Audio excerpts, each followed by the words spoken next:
What's going on, Speed Squad? CONNERSPEED6 here, back with another video. Welcome back to the channel. Hey, thanks so much for stopping by today. So I'm driving, as you can see, the Nissan Pulsar rally car. We're going to be driving this on one of my original custom routes. I built this Rally of Britain 20-mile race very shortly, maybe the day after the custom blueprints were allowed in the game. I do have it set to Retro Rally, as you can see, which does afford a decent list of cars, some of my favorite in the game. But like I said, today we're going to be driving the Nissan Pulsar GTI R on this route.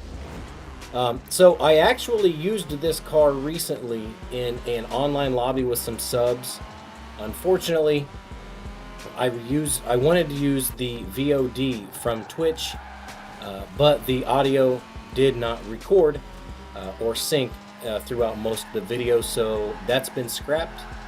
So instead of doing that, we're going to run this long route with this car. I will have this route's share code and information on the screen here, as you can see, so if you want to run this race, feel free.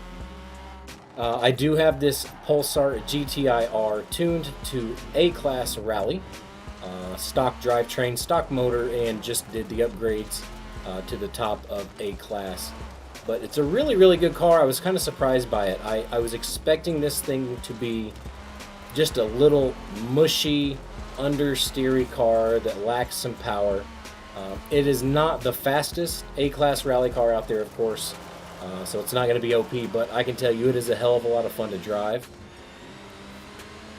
So yeah, as you can see, we're starting this 20-mile route on probably one of my favorite roads in the game, and that's the kind of switchback rally. The switchback rally trails kind of up the mountain and back down the mountain. They're really, really technical, tight roads and easy to mess up. Giving you a little bit of a full screen action here, which is always fun.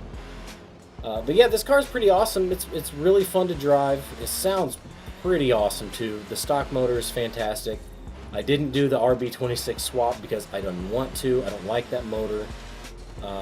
It sounds fantastic in the game, but it's extremely underwhelming, if you ask me. But yeah, this is a really, really cool car. In the online lobby I did with subs, it did fairly well. Unfortunately, there were two people, I believe, using extremely OP A-Class cars, which is fine, because I wanted to see just how well it competed with those cars, and it did fairly well. What we had done is we had set up my endurance rally circuit, and we did a 3-lap race, and I did not get DNF'd in a 30-minute race against an OP car, which is pretty good if you ask me. So yeah, the car held its own. I'm sure my driving, if there was someone else driving the car, may have finished a little bit closer or better, but I'm not sure, of course. But I like to think I'm a pretty decent driver. I try to drive on the road. I don't do any type of cuts. I like to slide a little bit because it's a rally race, and that's kind of what you do in rally. But yeah, this route is taking us on a little bit of tarmac. It has a little bit more tarmac than most of my other custom routes, just because there are certain roads that I want to use, and the routes to those roads unfortunately don't have dirt connecting, so I do have to sacrifice a little bit of that and take some tarmac. But the roads that we do use are pretty fun, pretty fast, as you'll see here in a minute. This is an underutilized rally road, in my opinion, on this route, or on this map, I should say.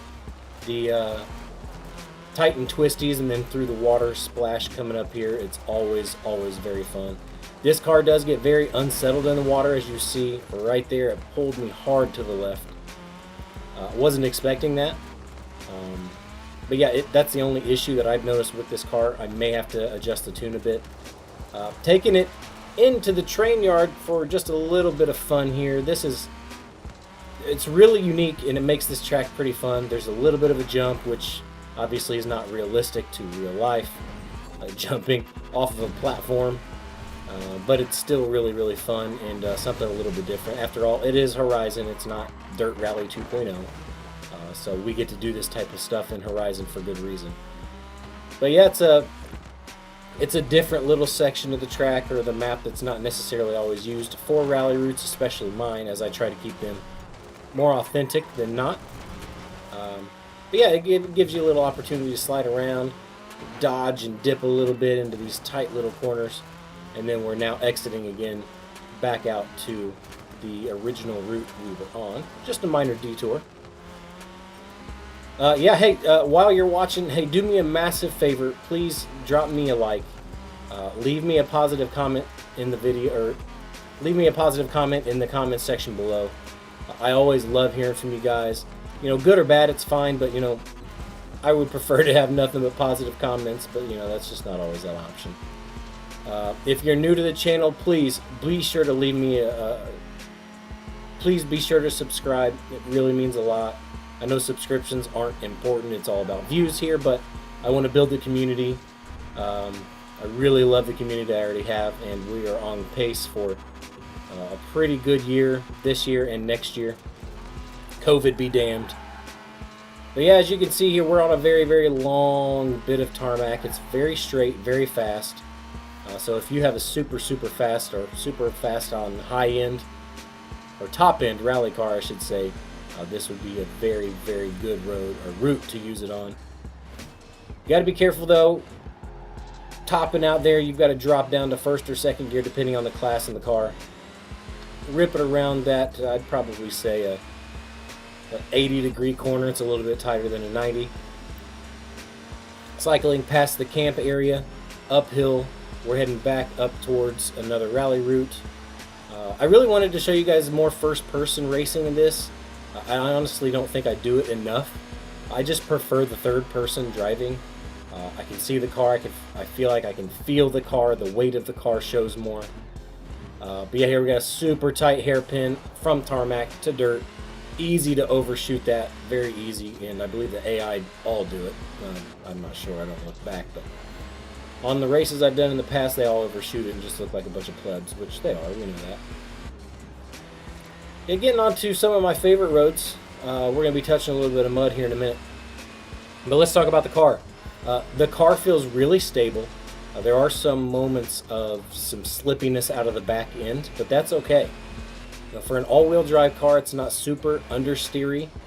It provides you a lot of opportunity to slide and hoon about a bit. Even in A-Class, I was really surprised by the amount of sliding I was able to do, which is always good for me and more fun, if you ask me, than just standard grip rally racing. I want to throw the car around a little bit. It looks better on video. It's more fun. But yeah, it's a really, really good car. The paint is fantastic. If I remember right, this is a Rally ZX360 paint. God, I could be way off. I'm really, really sorry. If I am wrong, the correct information will be on screen, either at the beginning of the video or right now with the proper painter information on there. But whoever it is, it's an awesome paint. Be sure to download it to support them today. Put it on yours. It looks fantastic, and it's a near perfect rally replica. But yeah, I know I'm a bit late releasing this video on this car, but like I said, I had to completely re-record a whole new video, and it was one of those things where I was just kind of annoyed with the fact that the original video couldn't be just dropped in here, that I couldn't use the original VOD, but that is what it is. That's part of the game. Sadly, my bit rate, I think, was way too high on my stream, and it completely just ruined the audio quality to the point where there was just no audio at all for a while. That hairpin there, it's a no-fail hairpin. That road is fantastic. I try to use it a lot. Come in both directions, and then going up into some even more fantastic roads here around the quarry. But first we go over the beautiful bridge. So most of this race is sort of starting at twilight and then going overnight into the morning. I wanted to make it sort of a dark and dingy, I don't know, dark and dingy feel, just for something a little bit different. Going back into first person, yes, please leave me a like and subscribe to the channel. I went a little bit wide there. You saw a little bit of understeer. I think it's because I did not drop a tap on the e-brake. But that happens here with another hairpin from dirt, this time onto tarmac. I had to drop it into first gear as I went a little bit wide, and I wanted to get a little bit more power on the tarmac than I had going. Yeah, this I've been told is a quintessential CONNERSPEED 6 corner on any rally stage. Typically it's coming the other way, another little hairpin there. I love the hairpin corners, especially in rally races. I think it kind of separates the good drivers from the average drivers. If you can get those hairpins nailed and get your exit speed right, then you'll dominate most of the time on these routes. But yeah, it's as you can see, I think it's getting a little bit darker. I can't remember exactly if it started at sunset or something like that, and it goes overnight into the morning. But we're 73% in right now, just over 10 minutes into the race. And we're going to bring it into the quarry. This is some of my favorite stuff to do, is take some of my routes, not all throughout the quarry, but drop a bunch of my routes into the quarry to touch some of these outer roads here. You may remember from one of my last videos, I had 3 hairpins back to back in the quarry, and that was a lot of fun and very difficult to get right. But yeah, I love the quarry. It's a fun little section of the race, fun little section of the map, period, to just hoon around and incorporate into a bunch of tracks. I'm working on building another new track right now to incorporate a lot of the quarry. Anyone who watches any type of WRC racing or plays any of the dirt or dirt rally games, you may know some of the super special stages. They're not super long, but they are always at, I don't know, maybe more of a localized area or sort of a specialized section of the place that they're racing. So I'm going to try to incorporate some of these super tight roads, like similar to what we're on here, plus bring in some of the, I guess you could say, Gymkhana type style roads that are in the quarry. I'm not going to overuse them though, because I don't want it to be just another Gymkhana race, you know what I mean? So I'm working on that right now. I'm thinking about making it a little circuit race, 3-4 laps, depending on how long each lap is. But we'll see. I'm figuring that out right now. I'm mapping it out, so I'll be getting that planned and put together very soon for a recording. 87% now, over 12 minutes in. This is actually one of my favorite little sections, driving through these super tight little roads. They're basically more like driveways. That's what it seems like. I wish there were more of these type of roads throughout this map. I really do, because they are so freaking fun to drive. Just awesome. And the little Pulsar's handling it great. If you want to download the tune, I do have it shared. It is A-Class. My gamer tag is PTG CONNERSPEED. Connor is spelled with an E, C-O-N-N-E-R. The information's on screen now, so be sure to jump on it. Let me know your thoughts about it in the comments section below. I think it's a pretty fun little tune. Like I said, it's not the world's fastest, but I don't care about that stuff. I'm not trying to get on top of any rivals leaderboards. I just want to build tunes that are fun to drive, simple enough to drive so any average person can download the game, download the tune, and go enjoy themselves driving. If you want rivals tunes, jump on the rivals leaderboard and see if you can find one. You're probably not going to find one from me, because I just don't like doing that kind of stuff. I like to keep the build somewhat similar to stock. I do, swap all-wheel drive a lot, but sometimes you just have to, especially for rally cars in a game that is definitely not a sim. But yeah, it's been fun. This route, like I said, has been featured a couple times. Be sure to check it out. It starts out at the Glen Rainick Trail on the northwest part of the map. Join my Discord if you want to. The link to that's in the description below. Huge thank you to my patrons, and thank you all so much for watching today. I really hope you enjoyed the video. Please leave me a like and subscribe for more weekly Forza content like this. I'm CONNERSPEED 6. Much love, everyone. See you soon.